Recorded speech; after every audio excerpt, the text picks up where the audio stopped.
शिव महापुराण की कथा भगवान देवाधिदेव महादेव की कृपा से 12 जुलाई से 18 जुलाई तक ऑनलाइन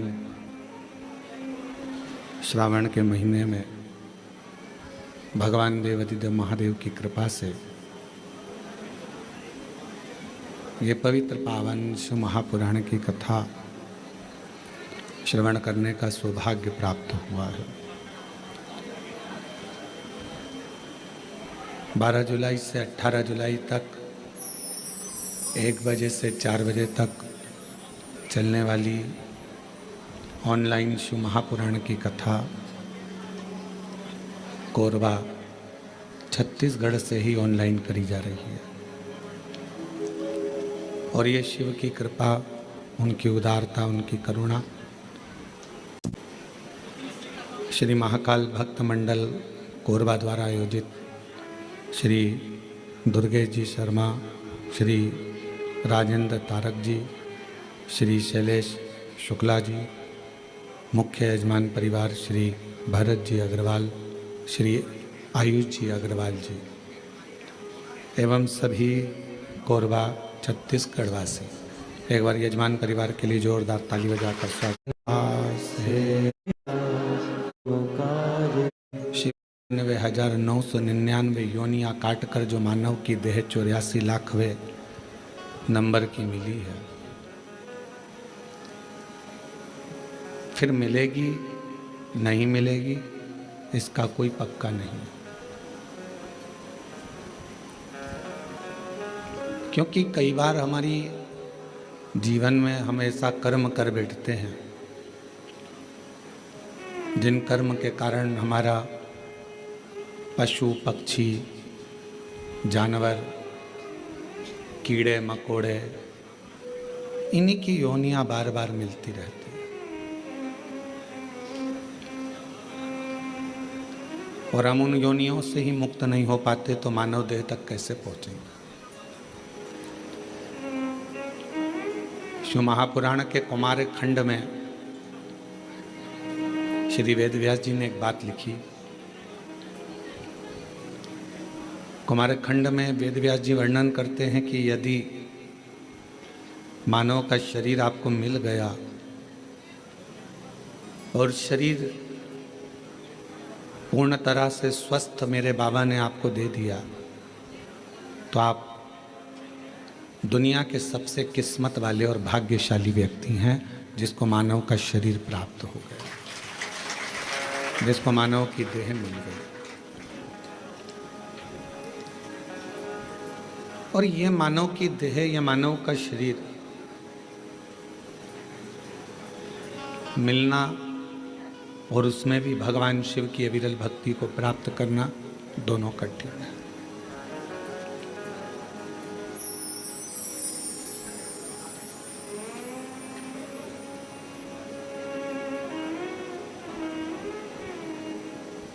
कहते हैं शिव जी को जल चढ़ाने वाले को 3 चीजें अपने आप प्राप्त हो जाती है।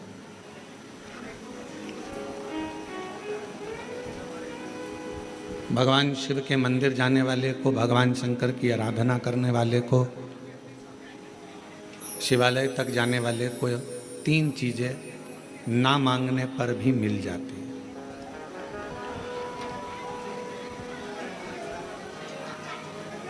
आप नहीं भी मांगेंगे ना, आप भगवान से कुछ भी नहीं मांगेंगे तो भी भगवान ये 3 चीजें आपको दे देगा। भगवान शिव आपको ये 3 चीजें प्रदान कर देगा। वो कौन सी 3 चीजें हैं जो भगवान शिव की देहली पर चढ़ते ही, भगवान शंकर की चौखट को लांघते ही, भगवान शंकर के मंदिर में प्रवेश करते ही अपने आप मिल जाती, बिना मांगे। जैसे कोरबा वालों को ये कथा तो ऑनलाइन है, ये कथा होना थी सीहोर से, पर कोरबा में अगर ये चल रही है और कोरबा के लोग अगर इसको जो भी 100-150 भक्त यहाँ बैठकर अगर कथा सुन रहे हैं तो ये मानकर चलना कि कहीं ना कहीं शिव की करुणा, शिव की कृपा आप पर हो रही है, भगवान शंकर की करुणा। और कोई पिछले जन्म के अच्छे कर्म मुझे बाबा तेरा साथ मिला, कोई पिछले जन्म के अच्छे कर्म मुझे बाबा तेरा साथ मिला। जहाँ सारी दुनिया झुकती है, जहाँ सारी दुनिया झुकती है, मुझे वो आली दरबार मिला, दरबार मिला। कोई पिछले जन्म के अच्छे कर्म मुझे बाबा तेरा साथ मिला, कोई पिछले जन्म के अच्छे कर्म मुझे बाबा तेरा साथ मिला। शिव कथा कह रही है कि शिव जी के मंदिर में जब आप एक लोटा जल लेकर पहुंचते हो, शिव जी के द्वार पर जब आप भगवान देवाधिदेव महादेव की आराधना करने के लिए पहुंचते हो तो 3 चीजें बिना मांगे मिल जाती हैं।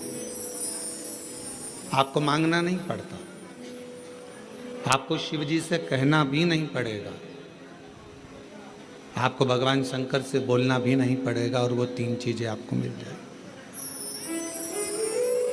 और बड़े सावधानी से जितने भी शिव भक्त आस्था चैनल पर, कोरबावासी जो आस्था चैनल पर, फेसबुक, यूट्यूब पर कथा को श्रवण कर रहे हैं, जो कोरबा छत्तीसगढ़ की इस पवित्र धरा से टीवी पर बैठकर, टीवी के सम्मुख में और मोबाइल पर, यूट्यूब, फेसबुक पर इस पवित्र कथा को श्रवण कर रहे हैं, वो ध्यान लगाकर सुनना कि वो 3 चीजें कौन सी है जो शंकर के द्वार पर जाने पर मिल जाती है। पहले नंबर पर है मन की शांति।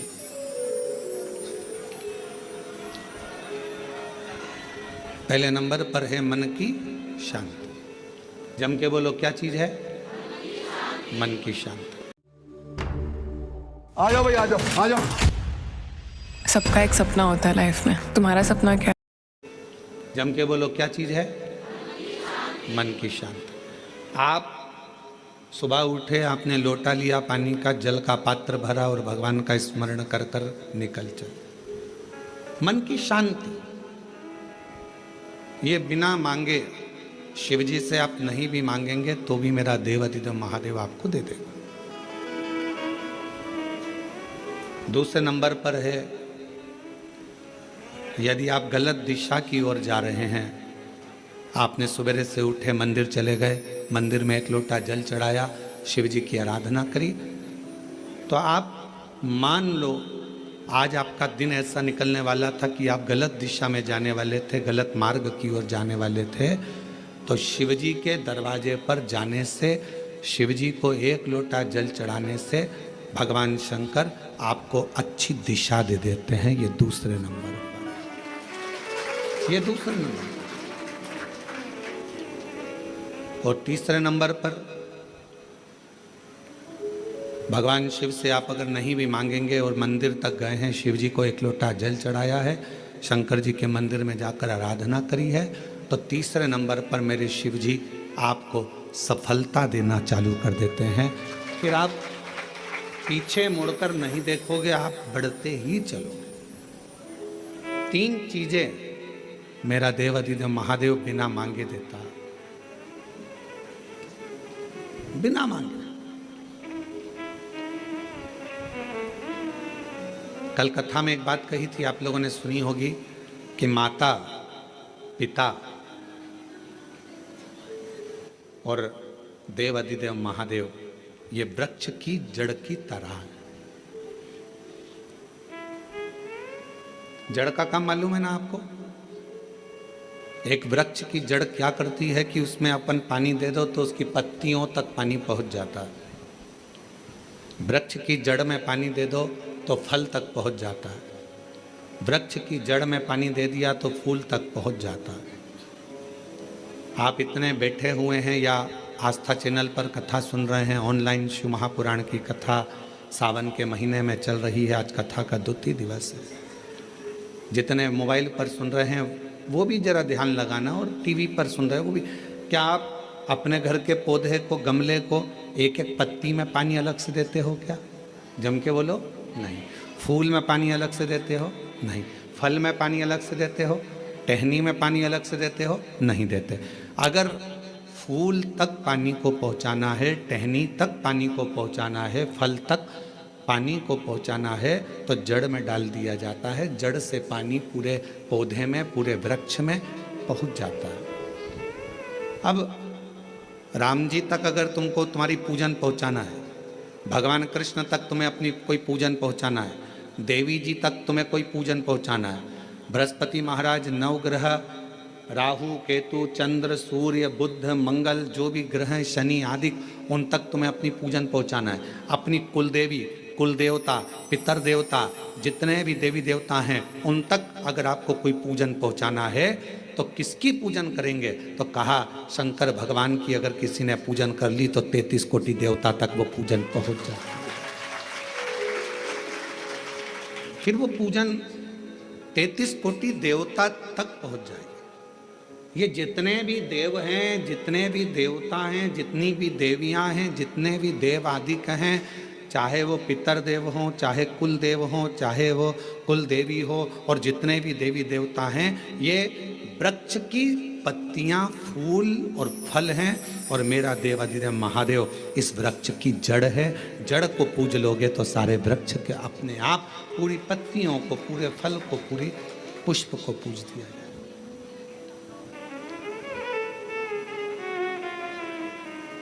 आपको एक बार कथा में कहा था, जब नवग्रह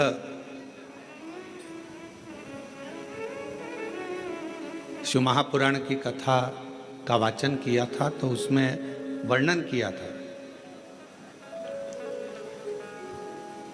ब्राह्मण देवता ने पत्रिका देखकर ज्योतिषाचार्य जी ने अपनी पत्रिका के अनुसार, आपकी राशि के अनुसार आपको बताया कि आपको राहु लग गया। किसी ने कहा आपको केतु लग गया, किसी ने कहा आपको मंगल लग गया, किसी ने कहा आपको बुध लग गया, किसी ने कहा आपको शुक्र लग गया, शनि लग गया। और शिव महापुराण की कथा में रुद्रखंड कह रहा है, ऐसा कोई ग्रह नहीं है जो शंकर भगवान के पास आकर अपना विनय नहीं करा। सूर्य देवता ने भी विनय करा, चंद्र देवता ने भी विनय करा, सारे बृहस्पति हो, शुक्र हो, बुध हो, मंगल हो, ये सारे देवता भगवान शंकर से आकर विनय करे थे। तो शिव जी ने इनको वचन दे दिया था कि तुम पूरे नव की नव ग्रह मेरे शिवलिंग के पास में होगे, और जो मुझे जल चढ़ाएगा वो नवग्रह देवता अपने आप शांत स्वभाव में हो जाएंगे और उनको फल प्राप्त। ये शिव का वचन। एक पूजे सब पूजे। वृक्ष की जड़ में जल दिया, पूरे वृक्ष की पत्तियों में, फल में, फूल में पानी पहुंच गया। उसी तरह शंकर भगवान का यदि भजन करा है, शिव जी का यदि स्मरण करा है, शिव नाम का यदि जाप करा है, शिव नाम में अगर हम आप डूबे हुए हैं, तो ये मत सोचना कि हम राम जी को छोड़ दिया, या हम कृष्ण जी को छोड़ दिया, या हम देवी जी को छोड़ दिया, हमने पार्वती जी को जल नहीं चढ़ाया, हमने गणेश जी को जल नहीं चढ़ाया, हमने कार्तिकेय को जल नहीं चढ़ाया, हमने नंदी को जल नहीं चढ़ाया, हमने सूर्य नारायण भगवान को जल नहीं चढ़ाया, हमने चंद्रदेव की पूजन नहीं करी, तो हमको दोष लगेगा। ना ना ना, शिव महापुराण की कथा कहती है, यदि आप अपने घर से एक लोटा जल भरकर शंकर जी को समर्पित करते हो तो सारे देवताओं की आराधना, पूजन अपने आप होती चली जाए।